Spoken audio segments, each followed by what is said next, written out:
Okay, this is my introduction to my live stream. It is not live necessarily.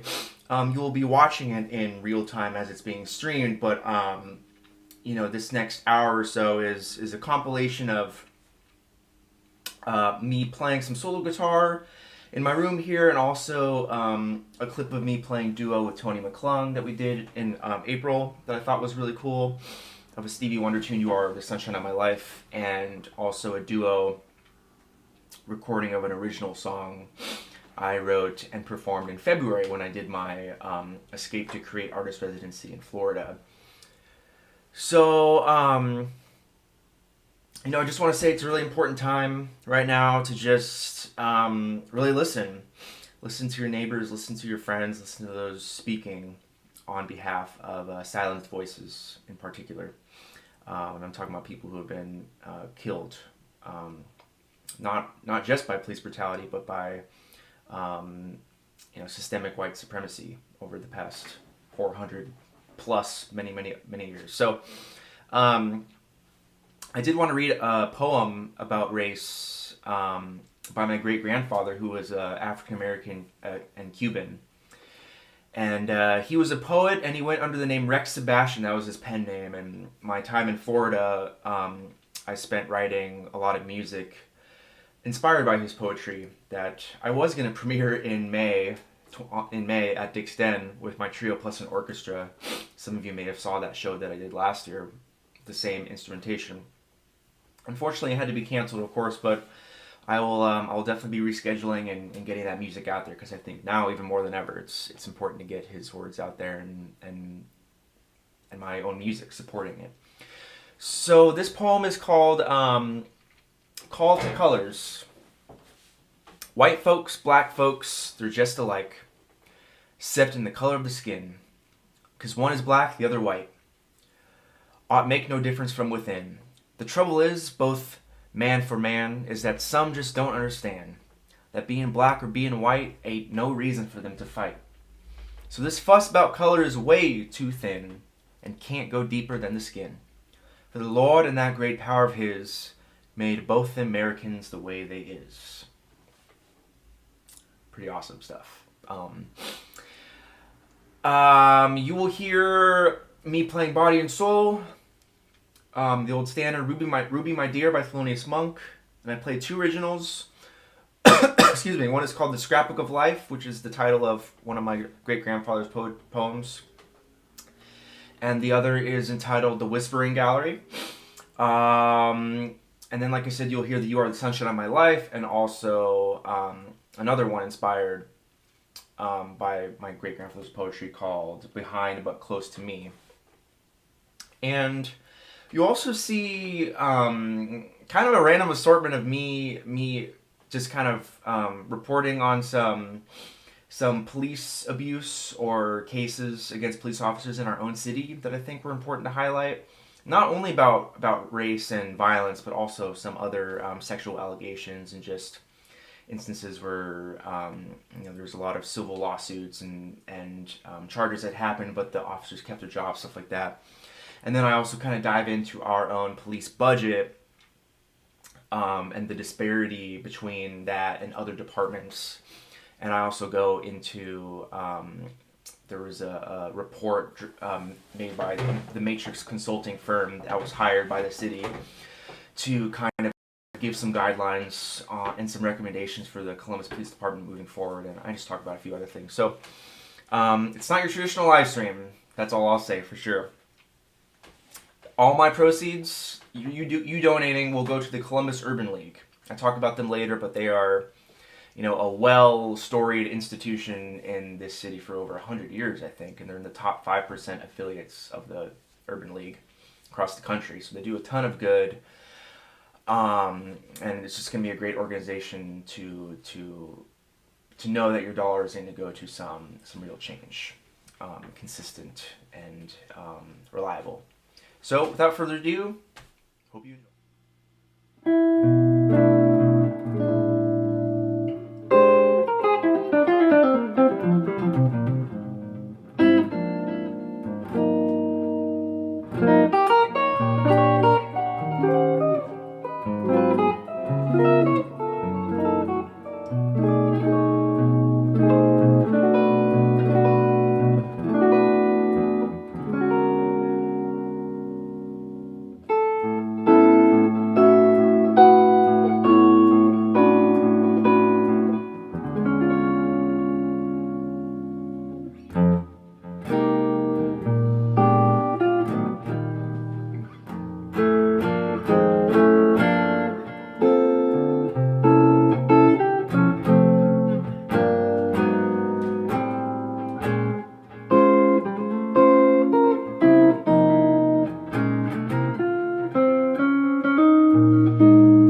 This song is entitled Say Their Name.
Eric Gardner, John Crawford III, Michael Brown, Ezell Ford,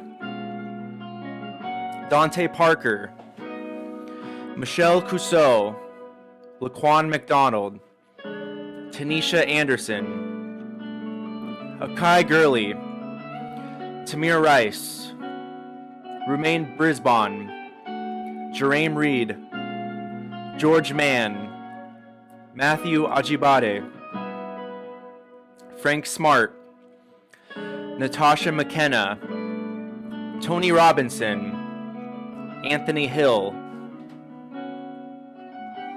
Maya Hall, Philip White, Eric Harris, Walter Scott, William Chapman II, Alexia Christian, Brendan Glenn, Victor Manuel La Rosa, Jonathan Sanders, Freddie Blue, Joseph Mann, Salvado Ellswood, Sandra Bland, Albert Joseph Davis, Darius Stewart, Billy Ray Davis, Samuel Du Bois, Michael Sabby, Brian Keith Day, Christian Taylor, Troy Robinson, Ashams Farrow Manley, Felix Kumi, Keith Harrison McLeod, Junior Prosper, Lamontez Jones, Patterson Brown, Dominic Hutchinson, Anthony Ashford, Alonzo Smith, Tyree Crawford,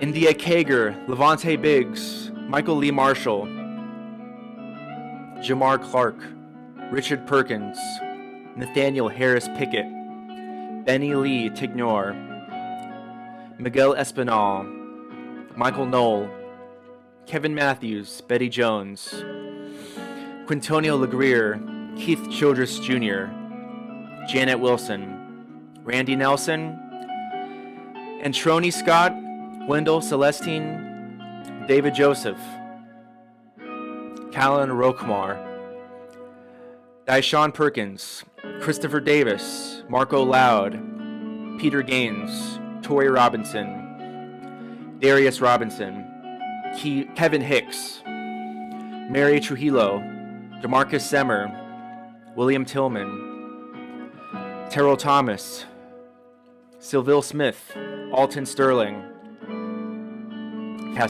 Steele, Terrence Crutcher, Paul O'Neill, Alteria Woods, Jordan Edwards, Aaron Bailey, Ronell Foster, Stephen Clark, Antoine Rose II, Botham Jean, Pamela Turner, Dominique Clayton, Tatiana Jefferson, Christopher Whitfield, Christopher McCorvey, Eric Reason, Michael Lorenzo Dean, Breonna Taylor, Ahmaud Arbery, George Floyd. This is not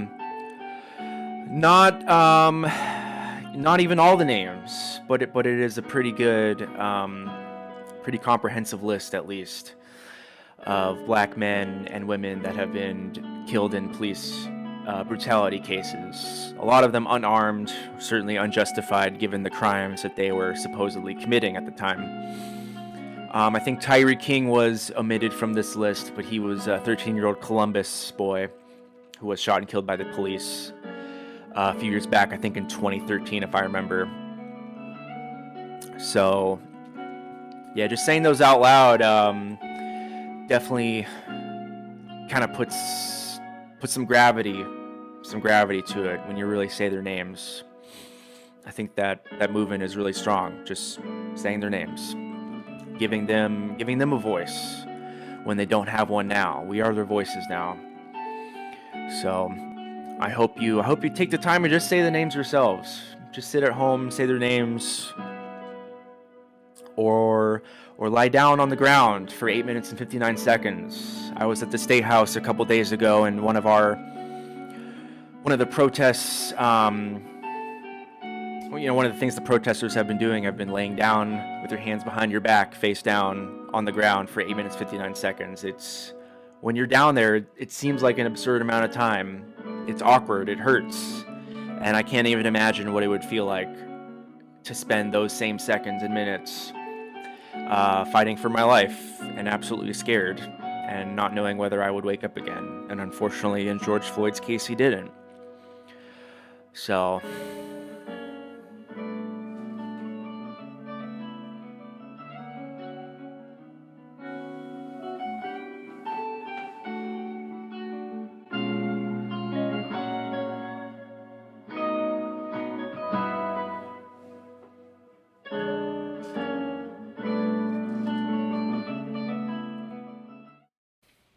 just to note that all of the findings and statistics in journalism are not my own works. I have merely culminated a variety of articles from the Dispatch to blog posts and other reporters. So I'm just presenting what they've written and reported on. I'm not an authority on this stuff at all, but I did want to make it clear that there's definitely a lot of nefarious actions going on from the Columbus Police Department. A lot of times that have ended in officers going back on duty, getting paid leave, and really getting a whole lot of preferential treatment from their supervisors and also the Fraternal Order of Police, the unions. Okay, so since 2010, Columbus has settled 13 civil lawsuits accusing officers of excessive use of force, including 3 that involve an officer shooting a suspect or bystander. In the last decade, the city also has settled 8 suits from people injured in police-related car crashes. The highest single settlement was $950,000. Came in March 2010. Darius Lewis and his mother April sued the city of Columbus for malicious prosecution, false arrest, and false imprisonment after Darius was arrested in the murder of his twin brother Dennis. Authorities later dropped all charges against Darius, who claims he suffered PTSD as a result of the experience. He spent 18 months in jail before being cleared of the slaying of his twin brother. The first trial ended up in a mistrial, and the county prosecutor Ron O'Brien was about to try him a second time when the investigators acknowledged that they had bungled the key evidence in the case. His palm print was allegedly found in his brother's blood in the bedroom, but investigators admitted that was a false claim. Thus, he was acquitted and awarded almost $1 million from the city in that case.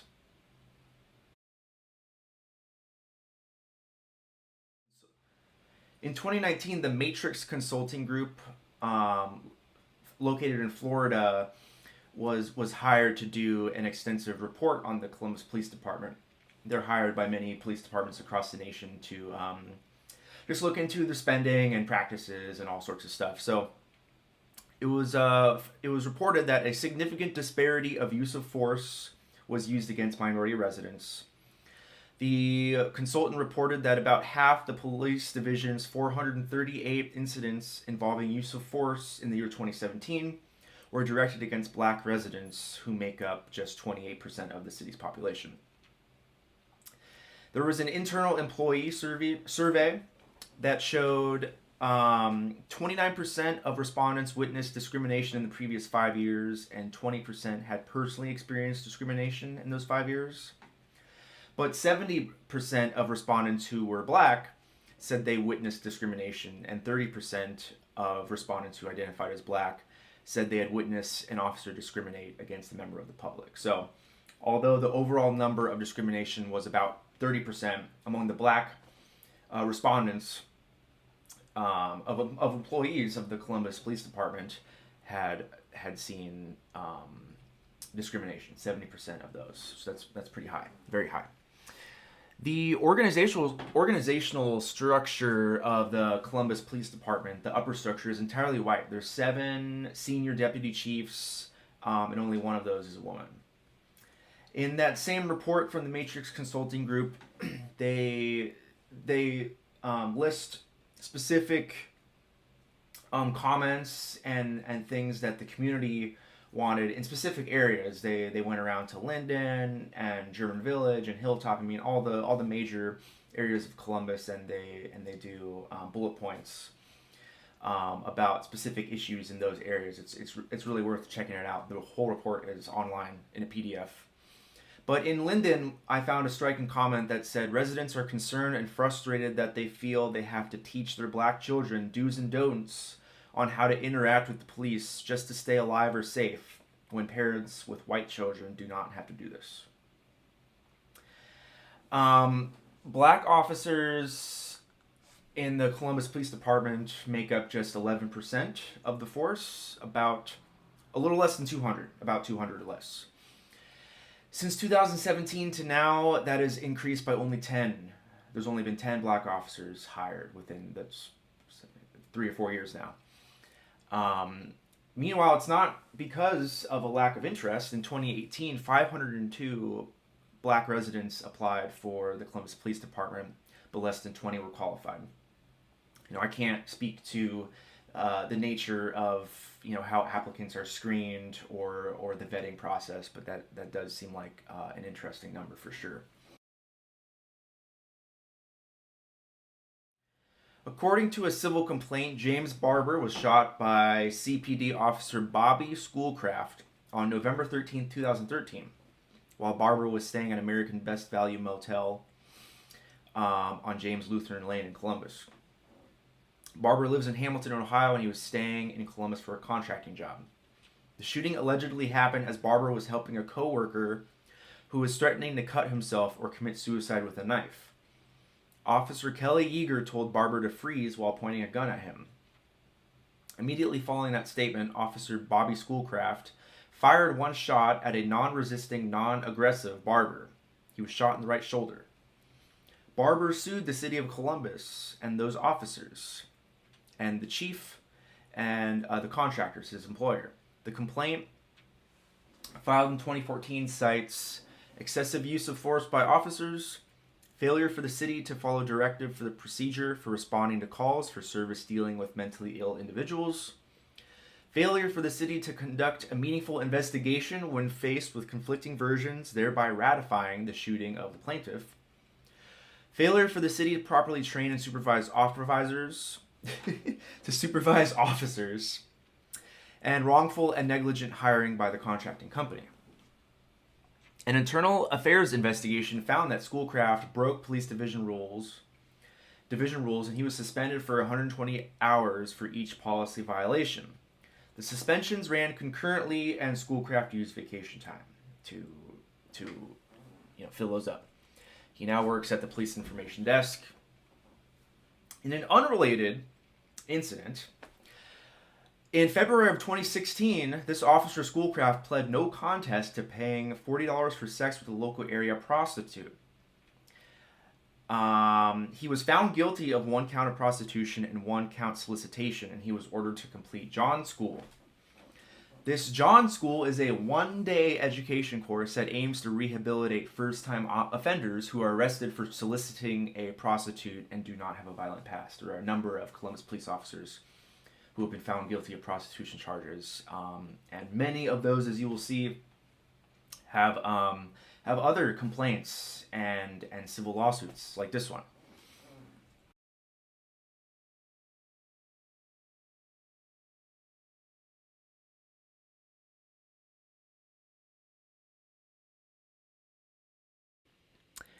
Okay, so I wanted to quickly show you this Campaign Zero. I know some of you have probably seen this graphic right here, but it's 10 steps to add some oversight and changes to policing. And this website, joincampaignzero.org, it has an insane wealth of information. It's not just these 10 steps. It's not just this graphic you see. It's all sorts of stuff. So they have explicit ways, of how to handle all of these issues. And there's a ton of information. And again, these 10 issues they bring up in regards to updating policing is end broken windows policing, community oversight, limit use of force, have independent investigations and prosecutions, community representation, body cams, training, end for-profit policing, demilitarization, and fair police union contracts. Those all seem pretty fair. And again, just go to this website right here, and you will see those things in action. Another thing I wanted to show just in our own city, let me find it, is our own budget. Here we go.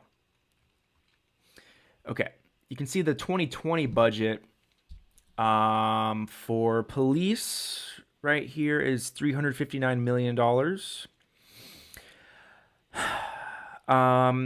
Okay, now if we go down and actually check out, you can actually see how that's split up. Okay, I found it. Yeah, so right here, I'll zoom in on this a little more. Now, I need to get over. Okay, police 2020 over here. You see the personnel alone is a majority of this budget, $332 million. Materials and supplies is about 4.7 million. Services are 16 million. Other and some whatever. But most of it, again, is just personnel. It's really a shocking amount. Because if we check out some of the other, programs and things that's in the budget, you can see the disparity of the spending. I'll show you one. Neighborhoods, Department of Neighborhoods. The mission to connect Columbus residents to city services, community resources, and foster partnerships that support programs and services that enhance the quality of life for residents. This budget for 2020 is $6 million. Okay, $6 million. Let's move on. Okay, the Department of Public Health, mission to protect residents' health and improve lives in our community. You can see that includes environmental health, disease prevention, food protection, health equity, access to care, addiction services. All kinds of stuff that would go under public health. Their budget for 2020 is $35 million. Okay, the Department of Recreation and Parks and Rec. Mission, connect people of our community through the power of nature, wellness, and creativity. This includes a lot of programming: summer camps, therapeutic recreational activities, youth and adult athletic activities, fitness classes, educational gardens, swimming and watercraft instruction, art classes, nutritional programming, and youth and family development services. This is, of course, in addition to just keeping up, maintaining all the parks, our beautiful parks, awesome metro parks. That budget is $55 million for 2020. $55 million. Okay, the Office of Diversity and Inclusion. Mission: the office is dedicated to creating and implementing programs, policies, and procedures that will deliver and capture value through workforce and supplier diversity. It was established in 2017. Mayor Ginther's first acts as the newly elected mayor, blah, blah, blah. The budget is about $1.8 million.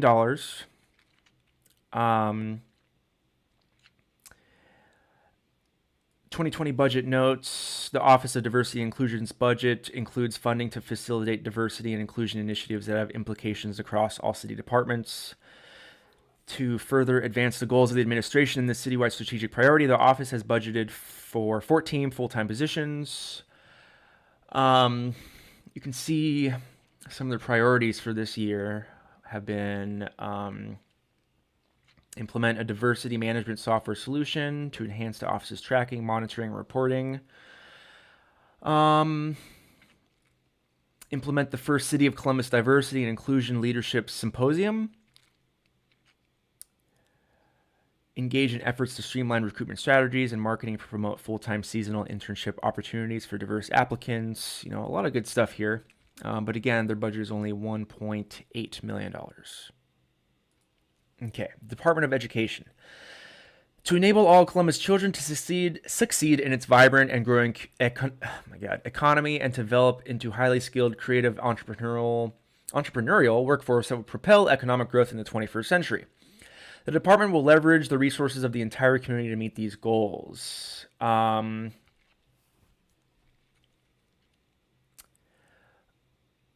see. Some of the priorities are: work to improve the quality of education, increase the number of children prepared to succeed in America's Opportunity City. Utilize a network of additional partners to add the capacity of the work it performs. The department will assure that learning does not end with the school day for many Columbus children by providing grants to after-school providers through the after-school grant program. Okay. The budget for the Department of Education is $6.6 million in 2020. Which includes early start, pre-kindergarten services, and after-school programs. As you can see, it's broken down here. I don't know how that compares to the actual Columbus Public Schools budget. I have to find that separately. But the Department of Education for the city, which has a number of resources and programs, is only $6.6 million for 2020. Again, let me reiterate. The Columbus Police Department was well over $300 million. The Department of Development. To engage and promote strong, healthy, distinct, and vibrant neighborhoods, provide an atmosphere that promotes job creation and economic growth in existing and emerging industries, develop a thriving downtown that is recognized as a regional asset, and provide high-quality customer service. Its budget for 2020 is $32 million. It's actually gone down. In 2017, it was $43 million. About the same for 2018. It went way down in 2019 to $29 million. Now it's back up a little bit to $32 million.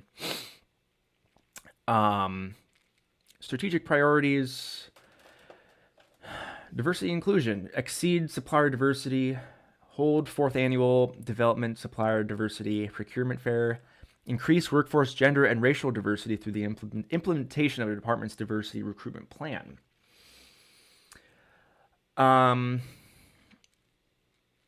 Okay. So it includes economic development, affordable housing, sustainability, all sorts of stuff. And their budget, again, for 20... Oh, wait. Yeah, about $32 million. Okay, for 2020.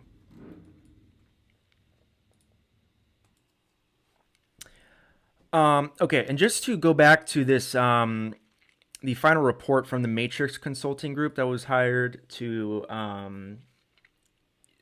it's the report on the Police Division Operational Review. One of their summaries, the study found that a majority of Columbus residents approve of the job the police are doing and feel safe in the city of Columbus within the neighborhoods. But despite these positive indicators, residents' views of the police vary significantly by race and ethnicity. Black residents in particular have more negative opinions of the Columbus police compared to other groups across most measures, including overall approval ratings, perceived safety, and perceptions of police accountability. Black and non-white residents are also less likely to report that they are treated with respect when they interact with the police. Finally, results indicate that community engagement with Black and non-white communities have been less successful than with other groups. Black and non-white residents are less likely to describe their relationship with the Columbus police as positive and are less likely to report that the police understand their communities or make it easy to provide input. It's definitely interesting. One thing about this report, even though it's over like 300 pages long, I could not find any critique of the actual budget. I have to look a little further, but it seems like they did a lot of studies and surveys on, how the police are doing their job and how people view it in the community, but not much about the actual budget and how they use their money. One thing I want to show again is the some of the comments from different communities and neighborhoods. One second. Okay, so you can see throughout different neighborhoods what some key themes are between these neighborhoods. So in Linden, community engagement. Residents are concerned and frustrated. They feel that they have to teach their Black children do's and don'ts on how to interact with the police to stay alive or safe when parents with white children do not have to do this. That's a huge concern, obviously. Residents want to be more involved in the things that can create more leverage and change within the community. Officers need to know the community, and the community needs to know the officers to actually increase change. The police are hiring new officers right after they come back from fighting wars and being in the military. They're still dealing with PTSD and are now allowed to be armed dealing with civilians. That is not a safe thing. Okay, in Hilltop, top-down leadership and increased community engagement are needed.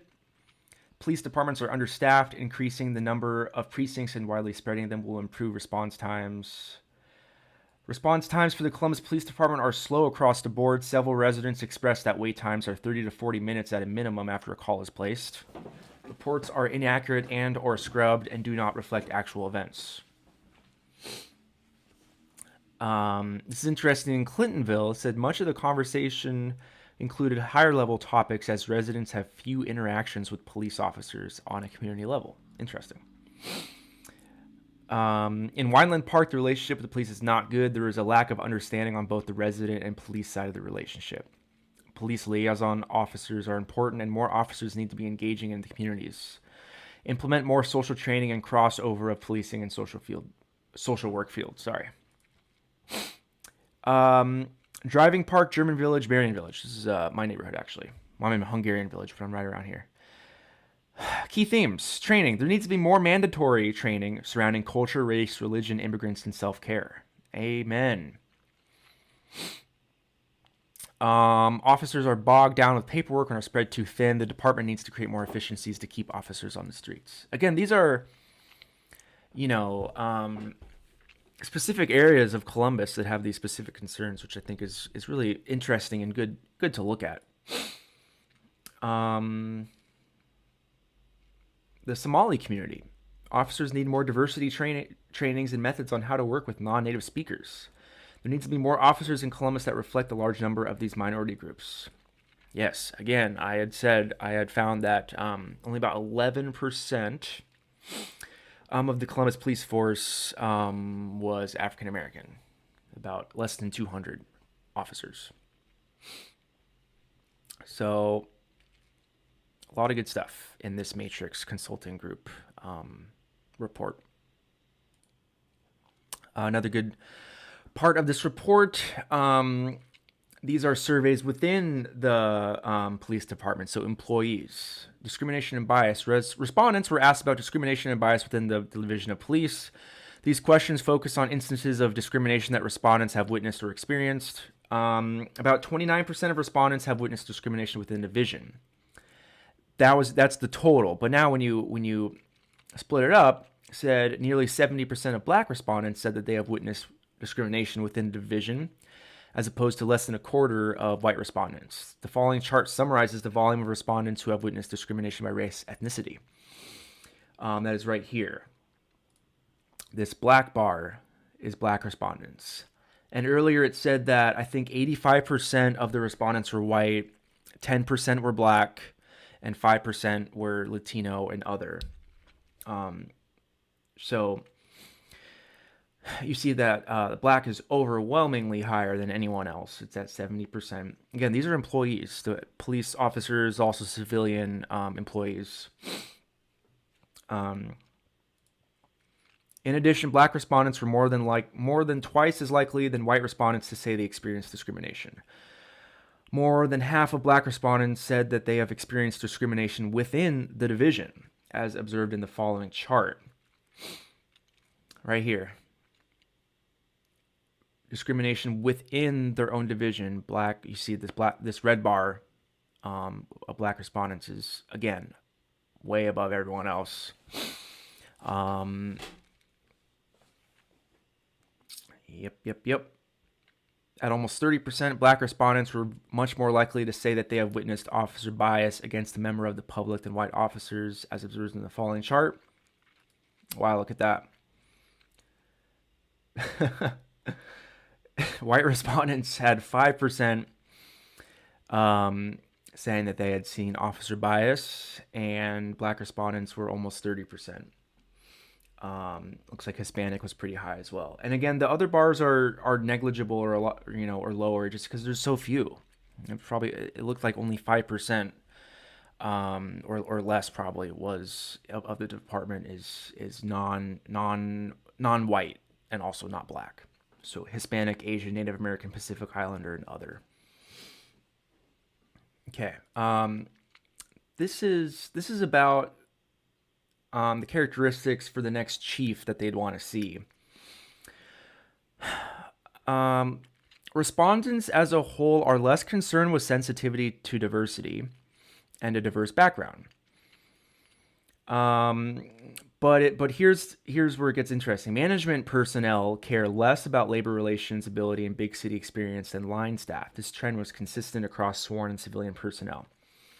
Civilian staff care more about community orientation, sensitivity to diversity, and a diverse background. This is as opposed to sworn staff, so the officers and stuff.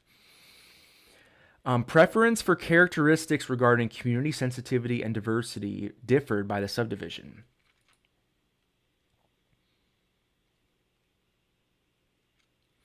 So, like over here, as the chart shows, respondents who identified as Black African American rated diversity issue as much more important than survey participants of any other race and ethnicity. Black participants also tended to prioritize community orientation more than other participants. All of these differences from the weighted average may align with the indications earlier in the survey that Black respondents have a poorer opinion than others of the implicit bias and cultural competency training in the division of police. Okay, my last bit on this matrix stuff. Some overall recommendations. The CDP has to continue to work on building community trust. The CDP should increase training on de-escalation and procedural justice. They should adopt an early warning and intervention program. They should update their bias-based policing directive to reflect the city charter language. They should reduce spans of control to provide more effective and immediate supervision. They should increase training on policies. Should address the concerns raised on the employee and community surveys relating to bias, both internally and externally. And these recommendations are supported in further analysis in this report. So, okay, this report is good. A lot of good things in here. I just wanted to kind of highlight some things about our own police department. All right.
Believe it or not, last year Columbus paid $450,000 to porn star Stormy Daniels and $150,000 to performers Miranda Panda and Brittany Walters, who sued the city after being arrested by Vice officers at the Siren Strip Club in July 2018. These officers said that they were investigating a human trafficking ring in strip clubs, but an internal investigation found that they had no real motive to be there and that the arrests were improper. It's also found that these officers, the two specifically, Rosser and Lancaster, they spent $2,700 of city money on tips and lap dances and over $1,200 on alcohol while investigating these strip clubs.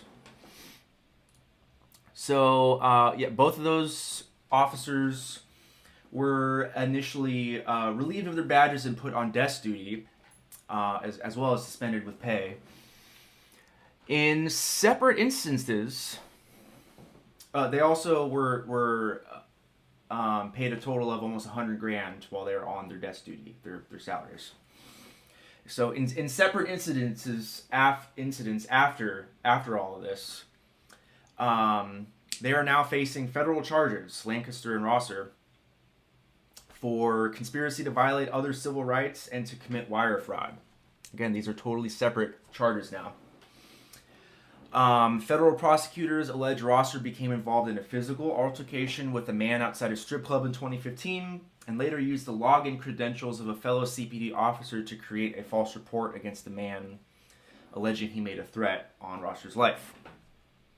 They were both indicted in federal court, and they face charges of up to 20 years for wire fraud and charges of up to 10 years for violating a person's civil rights. Again, both of these officers were in the much debated Vice squad that is actually now non-existent in Columbus, and they both spent years working on strip club cases, and obviously were found to be guilty of lots of charges.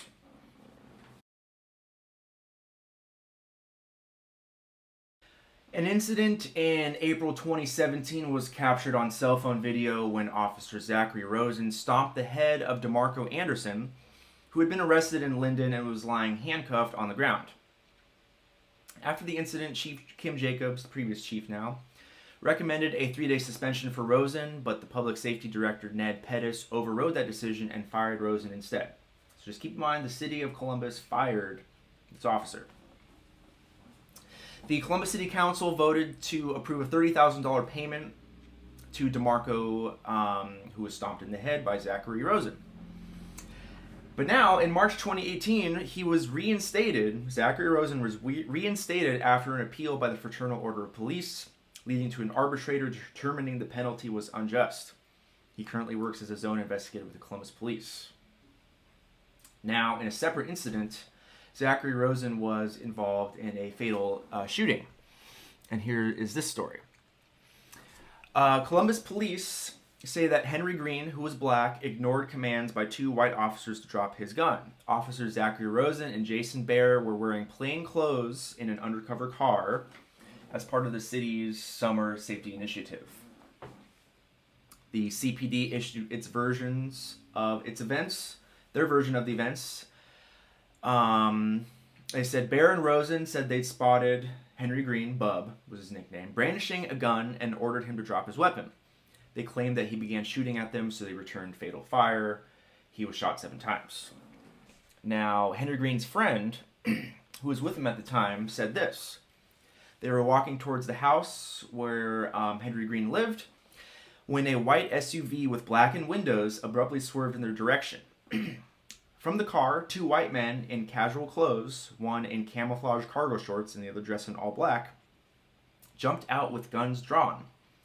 Before he could identify the officers, Henry Green's friend said that he heard one of the officers, ask, "You gonna pull a gun on me, motherfucker?" He saw no badges before the shots rang out and Henry Green was shot 7 times. Henry Green's mother questioned the officer's explanation, saying that the situation they described was out of character for her son, and Ohio is an open carry state. So even if he had a gun, what law was he breaking?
Another thing to note is the Columbus Community Safety Advisory Commission.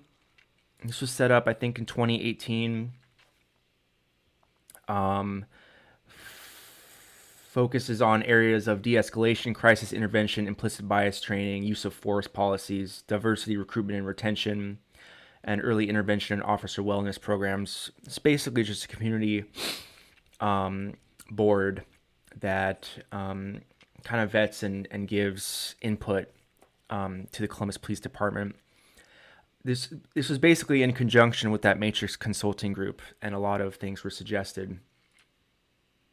There are 17 commissioners on this board, and actually one of them I had talked about, Olitha. I'm sorry, I don't know how to pronounce it.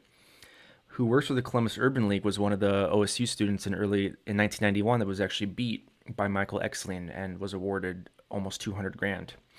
So that's interesting that all these years later he's on a board, still working on fixing the police. So these are the people we should be talking to, honestly. It looks like a really diverse group of people. These are the folks that are on the front lines on a commission that have been working already. to implement changes. And they also have their own report, a 119-page report that talks about what they think that the Columbus Police Department should be implementing.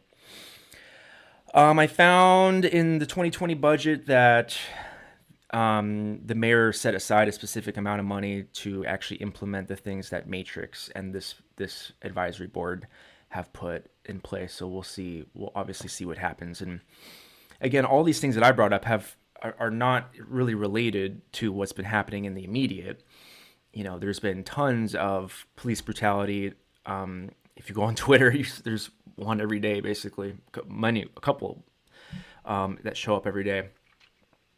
So there's lots of instances of new police brutality cases, and of course now there's even more call for oversight, defunding and allocating funds to other sectors of the budget that are under budgeted. Honestly, I mean, the public safety budget is like over $600 million, and the entire Columbus budget is about $1 billion. So, I mean, obviously there's a lot that we need in that: police, fire, EMS, all that stuff. But I think the police personnel budget of $330 million or something like that is kind of ridiculous. And again, if we put more emphasis on things like, public health, public education, services, economic development, affordable housing, all these things, from the bottom up, you might not have as much need for the policing and over-policing of some areas and under-policing. So I am no pundit. I don't claim to be. I just really wanted to get some of this information out there. I think it's very important. Again, I want to stress the Columbus Urban League. Go here, cul.org. They do so much. Just see all initiatives, just all of these. Neighborhood violence, project survival, rental and fair housing, homebuyer education. They have a financial empowerment and credit score workshop where they help people get their credit score up. I mean, it's just fantastic. And these are the programs that we should be supporting. And the city should, frankly, have more initiatives of their own built into the budget. Remember that the Department of Diversity and Inclusion only had, I think, less than a $2 million budget. And it had a really small staff of like 14. So, in our city that's growing by the day, we really need to show people that are moving here that we are a successful city in diversity and ethical issues and bias and all that stuff. So, all right, thanks for listening to me yak about all this, and I appreciate all of you for listening and watching. And again, donate to the Columbus Urban League or the Columbus Freedom Fund if you want, or the NAACP. They have their legal team certainly needs donations as well, or just if you want me to donate to a specific organization, just let me know. But I'll be taking all the donations I get, at least, and giving it to the Columbus Urban League. And again, my PayPal is at Zach J. My Venmo is at Zach J. And my Venmo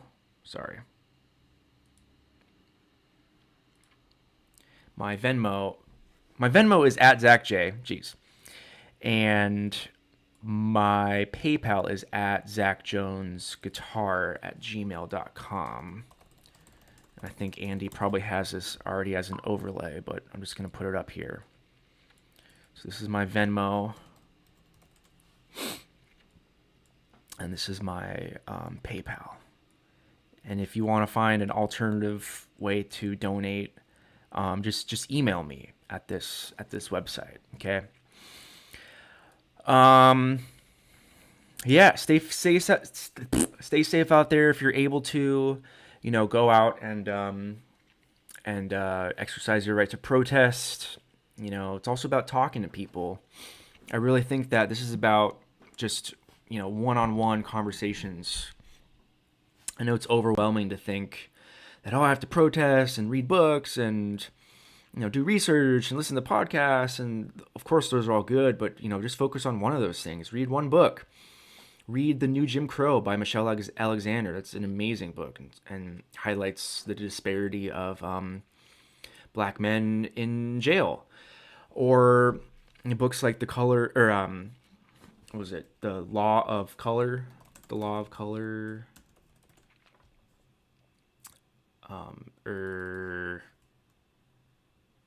The Color of Law. The Color of Law. Sorry, by Richard Rothstein. There is a podcast called Code Switch that's super good. Revisionist History has some good and diverse episodes by Malcolm Gladwell. Yeah, and truthfully, I hate to say it, but so much of what we learn about race and diversity and our implicit bias is from our experiences growing up. So it's really about what your parents believe in, your grandparents and your aunts and uncles and maybe people you went to school with. But I know people say it again and again, but there's no racist gene. You learn it somewhere, and I know there's a lot of people out there that say they're not racist, but maybe they have some implicit bias or fear, when they see a person of color or something. So I think it's just tougher and tougher for people that are maybe not racist, explicitly, but they still maybe say off-color jokes or have fears in their mind or see this problem or see diversity and police brutality as not an issue relating to race. All these things. We just need to make sure that we can be more comfortable talking to our family members or even friends sometimes. I know it's very difficult. Race is, I think, one topic that a lot of people avoid. But obviously, as we can see now, we're at a tipping point, and I hope that it tips in the favor of progress, change, inclusion, love, all that stuff. So I'm just grateful that I grew up with a diverse understanding of my own family. My dad being half black, and my grandma, my Nana, is black, and her side is Native American as well, and my grandpa was, and her dad was black and Cuban, so a lot of stuff. So I'm grateful that I saw a lot of that, even though I definitely will not claim that I understand what it feels like to be a person of color in this country. So, okay. If you want to talk more to me specifically, I would love to chat. I'm free. I'm just hanging. I'll be in Columbus full time until August. I'm moving to grad school. I'm going to Bowling Green. I have an assistantship. And I'll be getting my master's in jazz guitar performance. Surprise, surprise. So, but I'll be back and forth a lot because my girlfriend's here, and I'll be gigging, hopefully. I mean, I don't know about that for now, but hopefully in the future I'll be back gigging. So I'd love to talk to you about any of these issues or concerns or just being friends. So, all right, take care.